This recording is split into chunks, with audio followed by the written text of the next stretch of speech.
আজকের আমরা 17 নম্বর স্কুল করব। এর আগে 16টা স্কুল আমরা করে দিয়েছি। যদি কেউ না দেখে থাকো তো তোমরা দেখে নেবে, প্লেলিস্ট থেকে পেয়ে যাবে। আর এই আমার সমাধান চ্যানেলে যারা নতুন আছো তারা চ্যানেলটিকে অবশ্যই সাবস্ক্রাইব করবে। আর ভালো লাগলে ভিডিওগুলো ভালো লাগলে লাইক করবে এবং বন্ধুদের সঙ্গে শেয়ার করবে।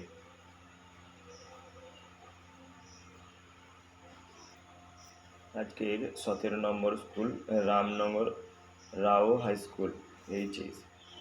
তো প্রথম কোশ্চেন, ঘনবস্তুর মাত্রা হচ্ছে 3টি। দৈর্ঘ্য মাপা যায় কার? রশ্মির না রেখাংশের? মাপা যায় না, রেখাংশের দৈর্ঘ্য মাপা যায়, রশ্মির দৈর্ঘ্য মাপা যায় না। 180 ডিগ্রি কোণকে বলে সরল কোণ। গসাগু কথাটির পূর্ণরূপ হল গরিষ্ঠ সাধারণ গুণনীয়ক। সরল অঙ্ক করার সবশেষ ধাপ হল বিয়োগ।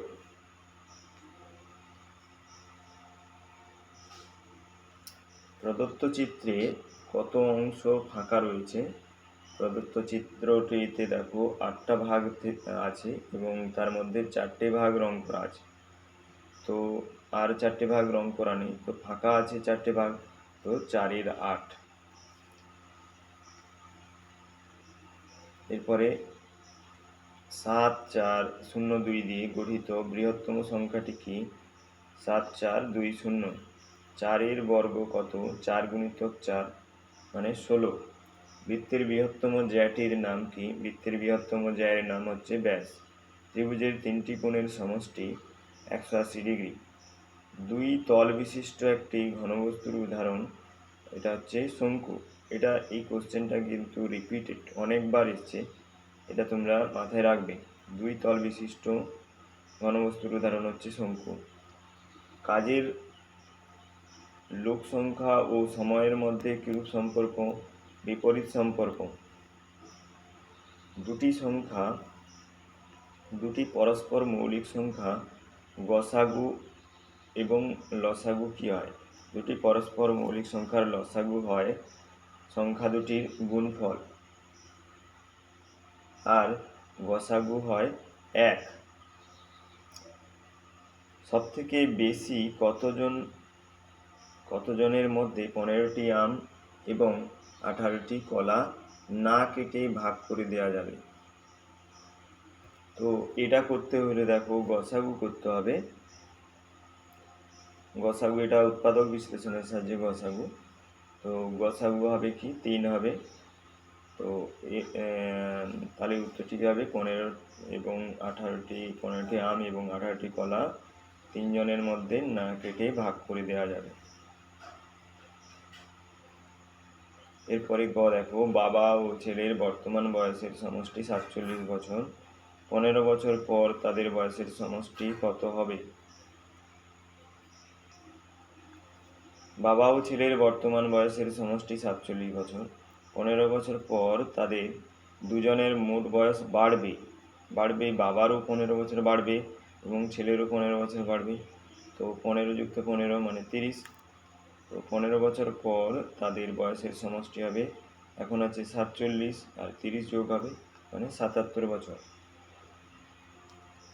তারপরে দেখো, স্থানীয় মানে বিস্তার করো, এটা 780 যুক্ত 9। এবার আছে আয়তঘনকের প্রান্তরেখা সংখ্যা ও শীর্ষবিন্দু সংখ্যার অন্তরফল। আয়তঘনকের প্রান্ত রেখা হচ্ছে 12টি আর শীর্ষবিন্দু হচ্ছে 8টি, বাদ দিলে হবে 4টি। তো আয়তঘনকের একটি ভিডিও আমি দিয়ে রেখেছি, তোমরা দেখে নেবে যদি কেউ না দেখে থাকো। এরপর 1206 দিন সমান কত বছর, কত মাস, কত দিন? দেখো, এটা করতে হলে 365 দিয়ে ভাগ করতে হবে। ভাগফল 3 হয়েছে, 111 দিন বেড়েছে।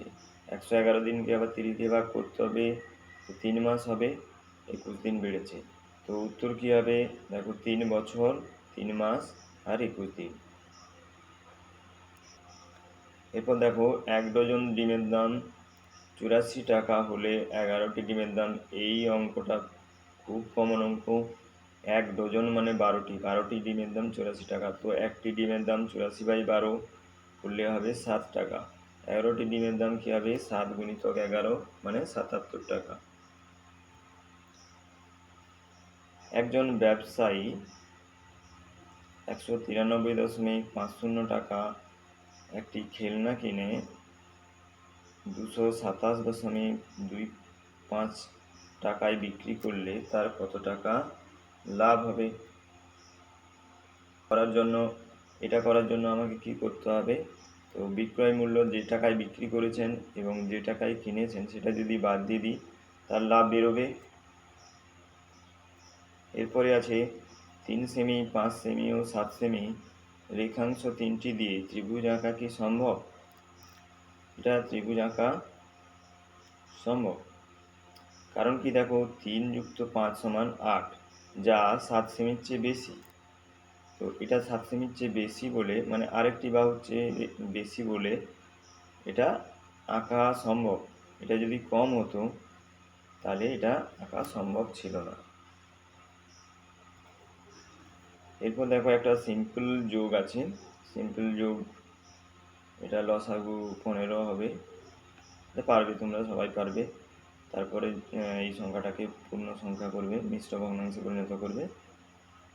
তারপরে অঙ্ক দেখো একটি বর্গাকার জমির একটি বাহুর দৈর্ঘ্য 11 মিটার, ওই জমির ক্ষেত্রফল কত হবে? তো বর্গাকার জমির ক্ষেত্রফল হয় বাহু গুণিতক বাহু মানে 11 গুণিতক 11 মানে 121 বর্গমিটার। স্থূলকোণ কাকে বলে? যে কোণের মান 90 ডিগ্রির চেয়ে বেশি কিন্তু 180 ডিগ্রির চেয়ে কম তাকে স্থূলকোণ বলে। এরপর 4 দাগে দেখো দুটি সংখ্যার যোগফল 5362 এবং তাদের বিয়োগফল 106, সংখ্যা দুটি কি কি? তো এটা করতে হলে আমাকে কি করতে হবে? বড় সংখ্যাটি সমান কি করতে হবে? তাদের যোগফল যুক্ত বিয়োগফলকে 2 দিয়ে ভাগ করলে আমি বড় সংখ্যাটা পাবো। তাদের যোগফল যুক্ত তাদের বিয়োগফলকে 2 দিয়ে ভাগ করলে আমি বড় সংখ্যাটা পাবো। তো বড় সংখ্যাটা পাওয়ার পর তাহলে ছোট সংখ্যাটা কী হবে? তাদের যোগফল থেকে বড় সংখ্যাটা বাদ দিয়ে দিলে ছোট সংখ্যাটা পেয়ে যাব। এরপর দেখো একটি আয়তকার বাগানের দৈর্ঘ্য প্রস্থের 3 গুণ। বাগানটির দৈর্ঘ্য 42 মিটার হলে বাগানটির ক্ষেত্রফল কত? দেখো, বাগানটির দৈর্ঘ্য যদি 42 মিটার হয় তাহলে প্রস্থ কী হবে? দৈর্ঘ্য বাই 3 হবে, তো প্রস্থ হবে 14 মিটার।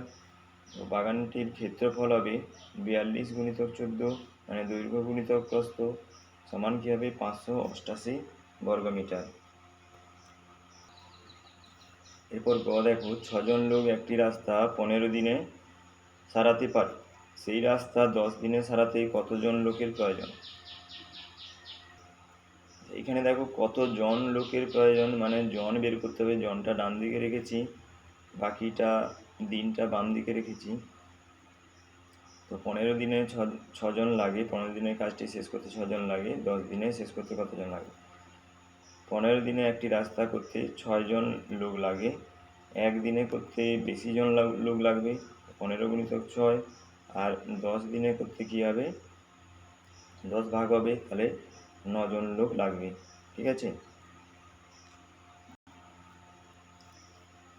তোমার বাবা ফুলের দোকানে 70.25 টাকা, মিষ্টি দোকানে 92.50 টাকা দিল। এখন তোমার বাবার কাছে 37.25 টাকা আছে। প্রথমে তোমার বাবার কাছে কত টাকা ছিল? দেখো, বাবার কাছে এখন 37.25 টাকা আছে, বাকি টাকাগুলো কিন্তু খরচ হয়েছে, তাহলে সবগুলোকে যোগ করতে হবে। তো যোগ করলে হবে 200 টাকা। বাবার কাছে আগে 200 টাকা ছিল। এরপর দেখো সূক্ষ্মকোণী ত্রিভুজ কাকে বলে? ছবি এঁকে দেখাও। সূক্ষ্মকোণী ত্রিভুজ, যে ত্রিভুজের প্রতিটি কোণ সূক্ষ্মকোণ সেই ত্রিভুজকে সূক্ষ্মকোণী ত্রিভুজ বলে। প্রতিটি কোণ সূক্ষ্মকোণ, একটি কোণ সূক্ষ্মকোণ নয়, প্রতিটি কোণ সূক্ষ্মকোণ বলতে হবে, তবে গিয়ে সূক্ষ্মকোণী ত্রিভুজ হবে। দেখো তারপরে একটা সূক্ষ্মকোণী ত্রিভুজ আঁকবে, যা এটা লক্ষ্য রাখবে যাতে কোণগুলো 90 ডিগ্রির চেয়ে বেশি না হয়, ঠিক আছে। তো এখানে তোমরা একটা সমবাহু ত্রিভুজ এঁকে দিলে কিন্তু হবে। সমবাহু ত্রিভুজের প্রতিটি কোণ সূক্ষ্মকোণ।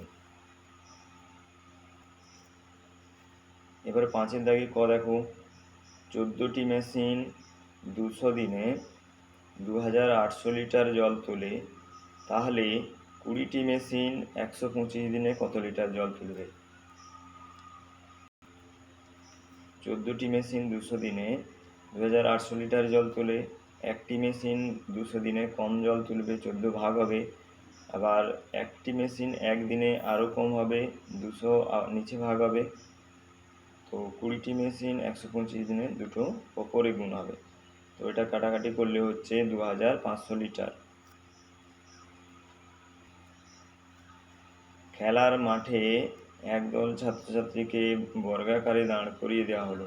প্রতি সারিতে 13 জন আছে, কিন্তু কিছুক্ষণ পর কিছু ছাত্রছাত্রী চলে গেল। তারপরে ছাত্রছাত্রীদের বর্গাকারে সাজানো গেল এবং প্রতি সারিতে 9 জন করে রইল। কতজন ছাত্রছাত্রী চলে গেছে? দেখো বর্গাকারে সাজালে যতগুলো সারি হবে এবং প্রত্যেক সারিতে কিন্তু ততজন করে থাকবে, তবেই বর্গাকারে হবে। তো এখানে বলেছে প্রতি সারিতে 13 জন আছে, তাহলে সারি কটা হবে? 13টা হবে। তো প্রথমে কতজন ছিল? 13 গুণিতক 13, 169 জন ছিল। তারপরে কিছুজন চলে গেছে, এখন সারিতে 9 জন আছে। তো এখন ছাত্র সংখ্যা কত হবে? 9 গুণিতক 9 মানে 81 জন। তাহলে চলে গেছে কত? 169 মাইনাস 81 মানে 88 জন। এরপর গ দেখো, একটি বিদ্যালয়ে 5ম শ্রেণীতে 55 জন ছাত্রছাত্রী পড়ে। এক সপ্তাহের ছাত্রছাত্রীদের অনুপস্থিতির তালিকা ছবির মাধ্যমে দেওয়া হয়েছে। ছবি দেখে নিচের প্রশ্নগুলির উত্তর দাও। এবার দেখো সোমবারে কতজন? এখানে বলেছে দেখো একটা সার্কেল ক্রস মানে 3 জন ছাত্রছাত্রী। তো এখানে কটা আছে? 5টা আছে। তো 5 3 15 জন ছাত্রছাত্রী। মঙ্গলবারে দেখো, মঙ্গলবারে 4টি সার্কেল আছে, 4 3 12 জন। বুধবারে 2টো আছে, 3 দুনে 6 জন। বৃহস্পতিবারে 3টে আছে, তো 3 3 9 জন। শুক্রবারে 3 3 9 জন। শনিবারে দেখো 6 3 18 জন। এরপর কিছু কোশ্চেন আছে, সেই কোশ্চেনগুলোর উত্তর দিতে হবে। কবে সবচেয়ে বেশি সংখ্যক ছাত্রছাত্রী অনুপস্থিত ছিল? তাহলে শনিবারে 18 জন। তারপরে কোন কোন দিন সমান সংখ্যক ছাত্রছাত্রী অনুপস্থিত ছিল? দেখো বৃহস্পতিবার 9 জন আর শুক্রবার 9 জন। তাহলে বৃহস্পতিবার শুক্রবার সমান সংখ্যক অনুপস্থিত ছিল। কোন দিন সবচেয়ে বেশি সংখ্যক ছাত্রছাত্রী স্কুলে এসেছিল? তাহলে অনুপস্থিত সবচেয়ে কম ছিল বুধবারে। তো বুধবারে সবচেয়ে বেশি জন ছাত্রছাত্রী এসেছিল। সোমবার অনুপস্থিত ছাত্রছাত্রীর সংখ্যা কত? সোমবার কত? 15 জন উপস্থিত। ভিডিওটি ভালো লাগলে অবশ্যই লাইক করবে এবং তোমাদের যদি কোনো কোশ্চেন থাকে তোমরা কমেন্ট করবে, আর বন্ধুদের সঙ্গে বেশি বেশি করে শেয়ার করবে। আর আমার সমাধান চ্যানেলে যারা নতুন আছো তারা চ্যানেলটিকে অবশ্যই সাবস্ক্রাইব করে সাবস্ক্রাইবের বেল আইকনটি প্রেস করবে, তাহলে তোমাদের কাছে নতুন নতুন ভিডিওগুলির নোটিফিকেশান পেয়ে যাবে। আমি যখন আরও নতুন স্কুলগুলো করব তোমাদের কাছে নোটিফিকেশান পৌঁছে যাবে। তো ভিডিওটি দেখার জন্য ধন্যবাদ।